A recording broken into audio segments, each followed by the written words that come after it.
Looking at one of Wizard's hottest books of the 90s, Joseph Michael Linsner's Dawn #1.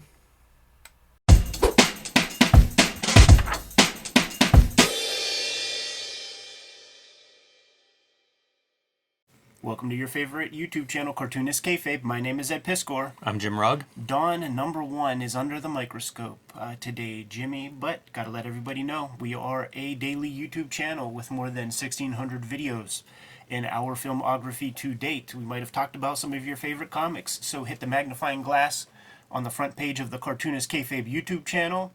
Search for your favorite titles. Check out those episodes. We are in part brought to you by the Patreon, and the King Kayfabers on our Patreon get access to all the videos before anybody else. They're also hanging out with us right at this moment in our live stream recording session that we are promoting by way of that Patreon exclusively to the Kings. Without further ado, Jimmy, we've been doing some Wizard coverage over the past couple of weeks, and a #1 book on the Wizards Top 10 is Joseph Michael Linsner's Dawn comic, coming to you from Sirius Publications. Makes perfect sense that we should look at it sooner than later. Yeah, 100%. Fascinating book within the context of the other books on that top 10 list and what comics looked like at that time. You know, digital coloring is really taking over comics production around the late 90s, and this is old school. This is mixed media. This is color on paper. Yes. You know, it's painted, it's markers, it's, as I say, mixed media, but it's a totally different look than like the digital color that was coming out at that time. And really, as an indie comic, it's different because most of those are black and white. So no other comic looks like this. Yeah, it's true, man. I was under the impression that he was doing marker stuff for the most part, and I feel like you could see the marker pieces in here, but it's where you see like the little flares of the hairs and shit like that, where you just know that that's not marker lines. There's something else going on here. But you just look at the cover and you know this fella's pedigree off the bat, and he's pulling from old school heavy metal.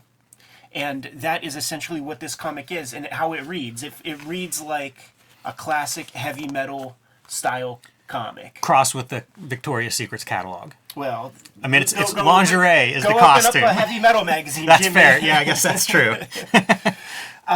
He writes this piece. So when the title was Cry for Dawn previously, he had Joe Monks was the writer on that. And, you know, we sort of cut our teeth growing up in this era where there was such a division of labor of like artist, writer, and you specialized, you know, like you grew up penciling, you want to be a penciler.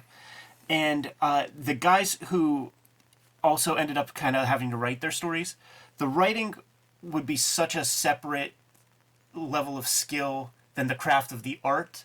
I do feel that way about this in a lot of ways, but I had a good time reading it.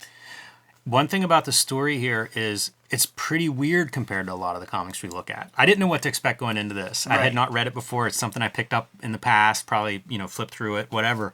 But reading it, like, this is set in New York City, which is strange because it has all the fantasy trappings of something that we would see as medieval or something, and you turn the page and we get Times Square and a bunch of barbarians, you know, fighting to the death. This video is brought to you by the comics that we make. My latest, Street Angel, Princess of Poverty, and Street Angel, Deadliest Girl Alive. Collect all of my Street Angel comics, both volumes available now.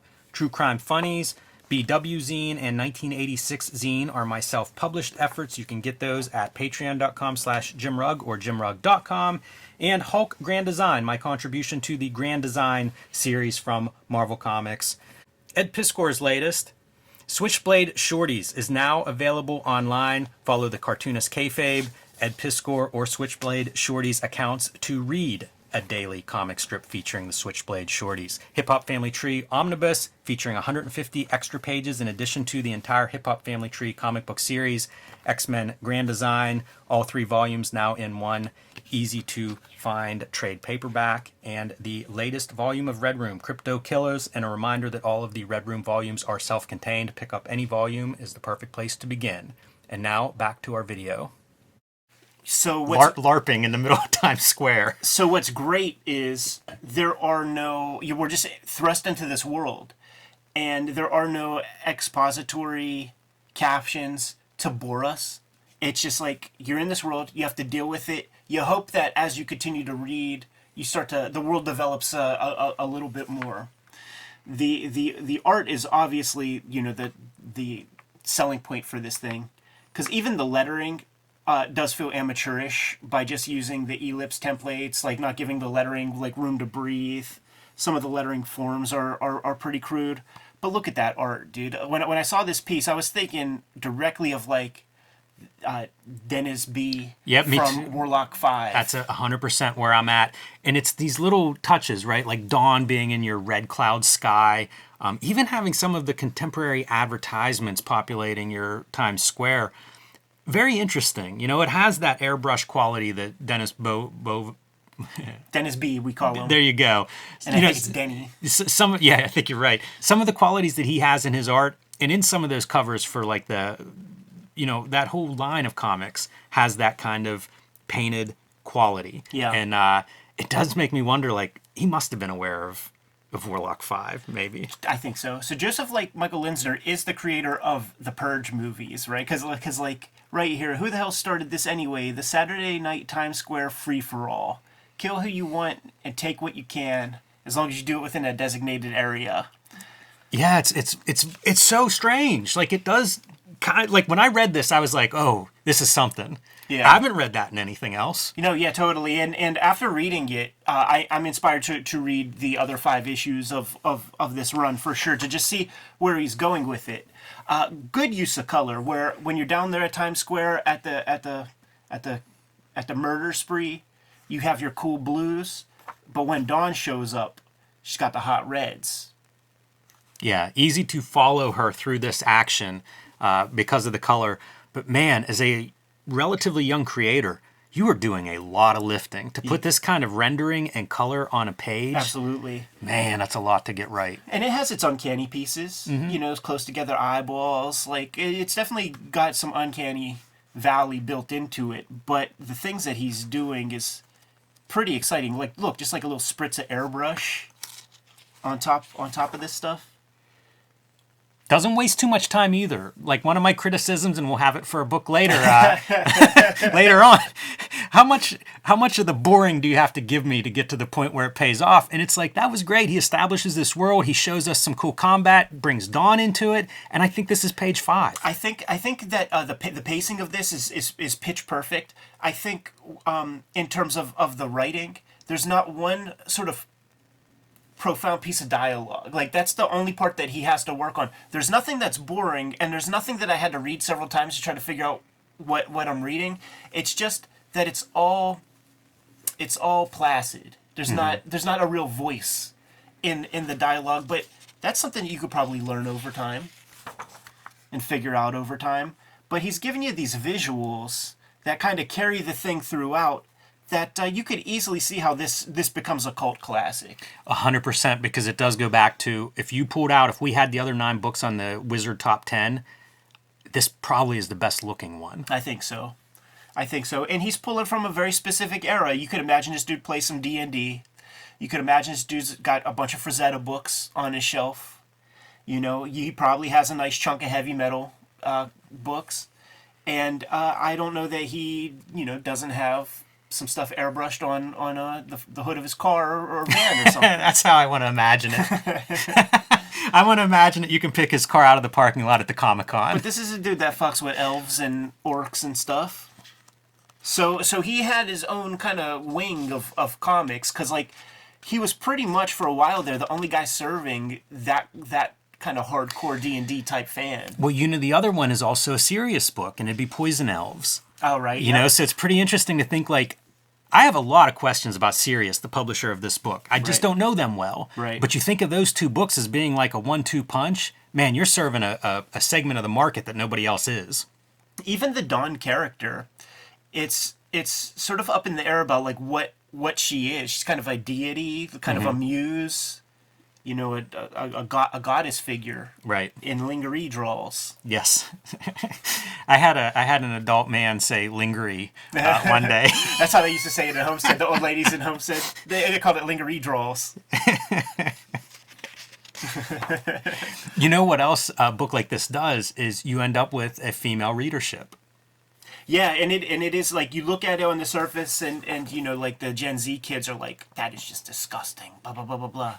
But there's like a segment of chicks that are super down with that kind of stuff. They find it empowering and pretty sexy, and they're not shy about it.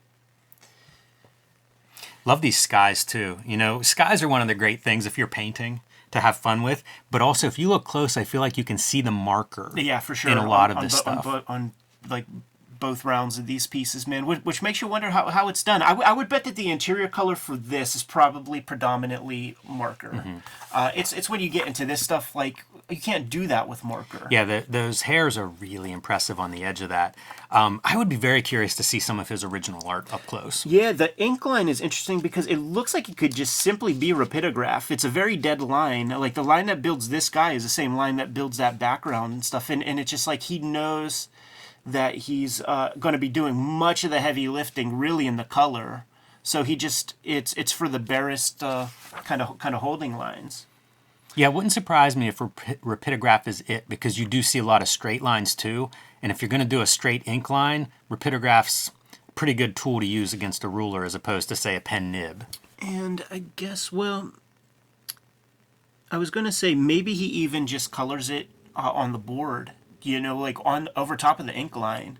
And I think that might be possible. You would have to like look really close to see if the black line kind of feathers. And the black line of that could be different than the lettering. That could be, you know, a sort of layer on top. Yeah, in the process of spending a night with Dawn, she points our, I guess, hero at this church. Right. So that's kind of going to be the quest, at least in this first issue. We have our archetypes, you know. We got this Viking helmet type guy. We have our Solomon Kane-like character checking out the results of our Saturday Night Live special. And of course, our dude survived the thing. This is so funny because if you have that area in your town, you know, like I think of South Side and like, yeah. you know, Carson Street or something on a Sunday morning, it might not be that bloody, but you're going to see some carnage in those streets the next morning. I mean, like two times I've seen things on the streets of South Side. I've seen a guy holding his intestines in his hand after getting plucked in the tummy with a knife, just sitting there waiting for the ambulance to come, chilling out, not even in shock. And then I seen a dude get shot 4 times in the stomach. Yeah, so you might account for a couple of those bodies, but he's got the gruff figure and then the more feminine kind of hero figure.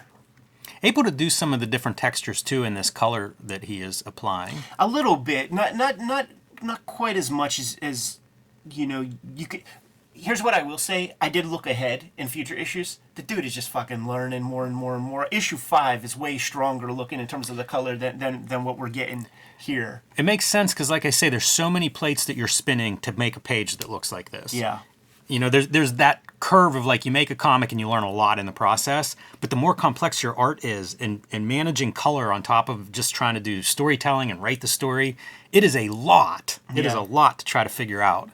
And he's doing, you know, putting color to use in a proper way. You got this girl with the red dress against like the kind of cool backgrounds and stuff. He makes his focal points super clear. Some of the blending, like on these faces where you're really softly blending the colors together and the different values, that's amazing. Like, I really don't know how he's... I wonder if he has fingerprints like Liberatore, man, or if he's like blending that stuff with his digits. I don't know, man. It's smooth though. In a time whenever like digital coloring was kind of becoming the way to do this, pretty impressive that he's doing this with traditional media. And with these little foliages and stuff here, they are going over black lines, so you have to imagine that that's like maybe acrylic or something. Yeah, gouache or something possibly.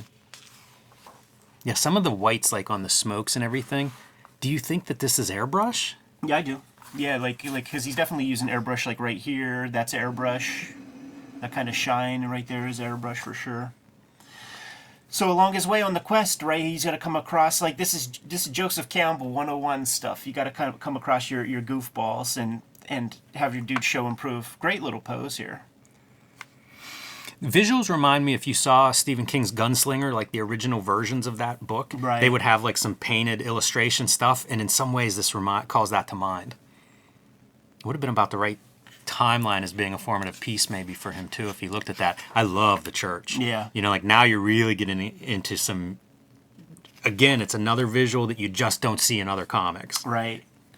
And I swear to God, I think in Joseph Campbell, there's even a certain thing like that where you have, you know, your line of people like waiting to get in, and so like the hero has to kind of circumvent that. It's a Kobayashi Maru, like Captain Kirk test, you know, like just bypass everybody, do a little bit of hacking. You do see Batman in the crowd there, and he probably more figures. Great visual contrast between like all the people waiting in line versus our protagonist being is very clearly separate from that group.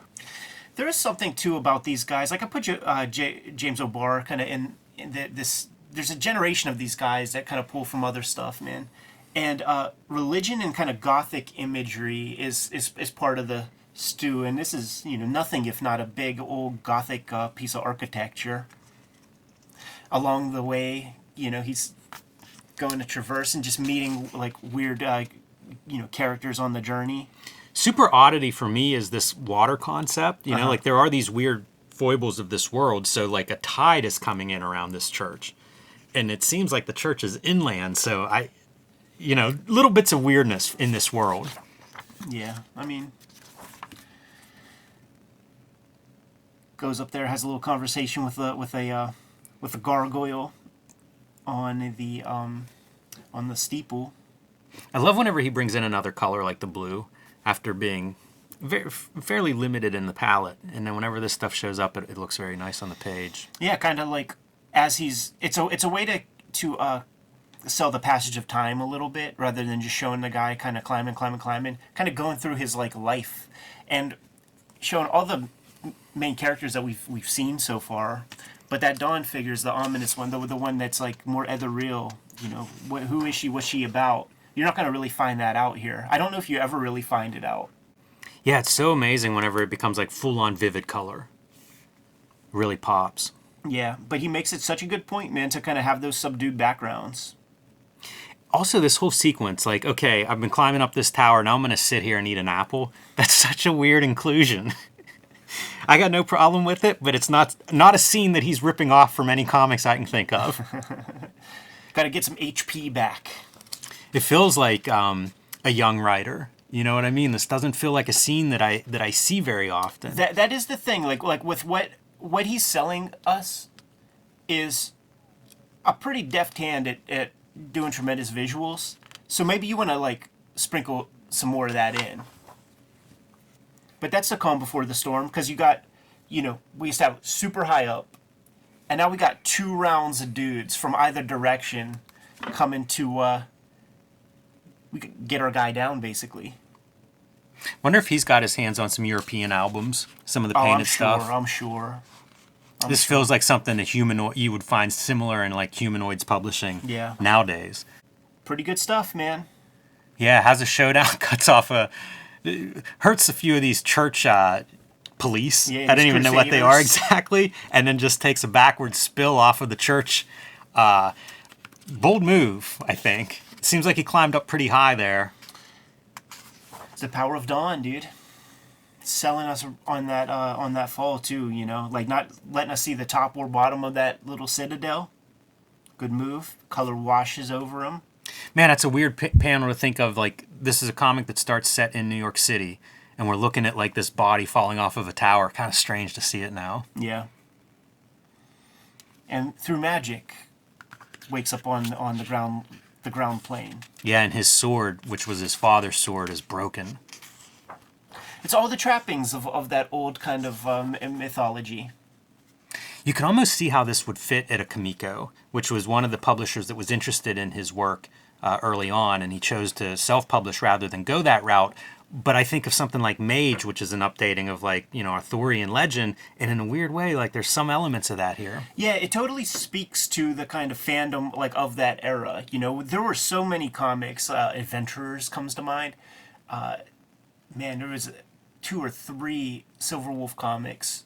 Maybe one's called Trespassers, but it just felt like comic book versions of their D&D campaigns, and you know, I don't doubt that some of that energy might filter its way into these Dawn comics. It's a weird comic. Once again, the dialogue like no characters really have a good voice. Nobody says anything that kind of propels the narrative forward. It's all kind of just their stuff by and large. I would imagine that it probably stays in that place because if it matched up to the artwork, we'd hear his name in the conversation more about, like, the great comics of the day.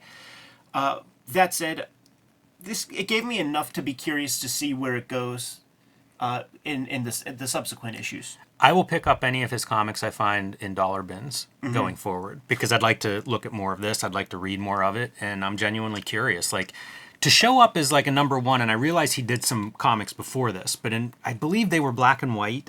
And this is really, you're self-directing this, even though Sirius is publishing it. You're still making work that is really difficult, even at this time, to still publish it or to print at a high quality. It's astounding as an issue one. Right. Very impressive. And especially with what we know about, markers on paper and what that translates to print, looks real sharp. Yes. From the start. Yeah, the other thing that you would see in books like this, and I don't actually know a book that's quite like this, is maybe a couple of good money shots, and then like some pages that really show you have a lot of work to do. Nothing feels like, okay, deadline, get these pages done quick. And I don't think he's that guy. Like when he goes to Marvel and does his Kill Ravens and all that, I feel like that Kill Raven was promoted for like over a year before it came out. I feel like he did a couple tours of Pittsburgh Comic-Con before that thing finally saw the light of day. So he's a special projects kind of guy. Like, he's not going to be a monthly jobber type fellow. I think he's a Quesada Marvel Knights guy. I think that's who pulled him in for the Kill Raven stuff. So I'm curious about all of it. Maybe we should get him on a shoot interview one day, Jimmy. You good to go? Yes. Kayfabers, remember to like, follow, subscribe to the YouTube channel. Hit the bell so that we can notify you when new videos are available. We are a daily YouTube channel with more than 1,600 videos at your disposal. We may have talked about your favorite comics. The way that you can find out, hit the magnifying glass on the front page of the Cartoonist Kayfabe YouTube channel. Search for your favorite comics. Check out those episodes. If we haven't covered your favorites, then let us know in the comments what those comics are.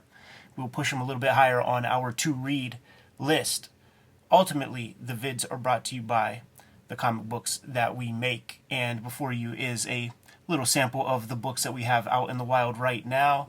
I'm working on a daily strip these days. It's called Switchblade Shorties. Started January 1st of 2024, highlighting these young characters on a daily basis, going through all sorts of crazy adventures and solving life's problems without the supervision of adults.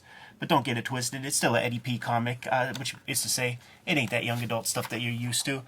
Also, on the racks right now is Hip Hop Family Tree Omnibus is out in the wild. We still have some stock in that after the holiday rush.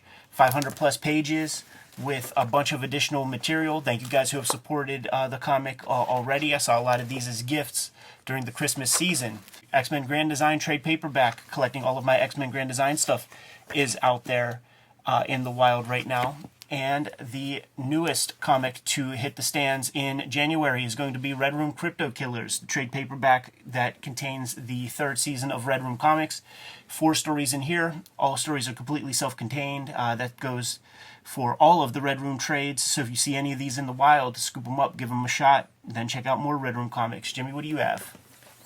I have my contribution to the Grand Design mythos. That is the Hulk Grand Design. These are sold out at the distribution and publishing levels, so pick those up if you find them somewhere while supplies still last. I have been self-publishing the 1986 zine, the BW zine, and my nonfiction anthology, True Crime Funnies. These are all available at patreon.com/JimRugg. And my latest Street Angel book, Princess of Poverty and Deadliest Girl Alive, available from Image Comics, featuring the homeless ninja on a skateboard. Both self-contained. Read them in any order. Read them together and you'll have all the Street Angel comics that I have made so far. The books are the most important part in keeping the Kayfabe channel alive. Support the books, you support the creators, you support the channel. There are some ways to directly support the Cartoonist Kayfabe YouTube channel, however. One of those is the Patreon. And the King Kayfabers on the Patreon get all the videos before anybody else. Mitigates the Kayfabe effect, and we talk about some rare stuff very often. The King Kayfabers are the ones that get that material first, and sometimes those comics are pretty cheap online before before our kings get a hold of them. But what are some of the other ways, Jimmy? You can subscribe to the Cartoonist Kayfabe e-newsletter at the links below this video. You can also find Cartoonist Kayfabe t-shirts, merchandise, hats, mugs, stickers, and more at our spread shop. That link is also under this video. There you have it. All the ways to support the Cartoonist Kayfabe channel. Jimmy, give them those marching orders and we'll be on our way. Read more comics.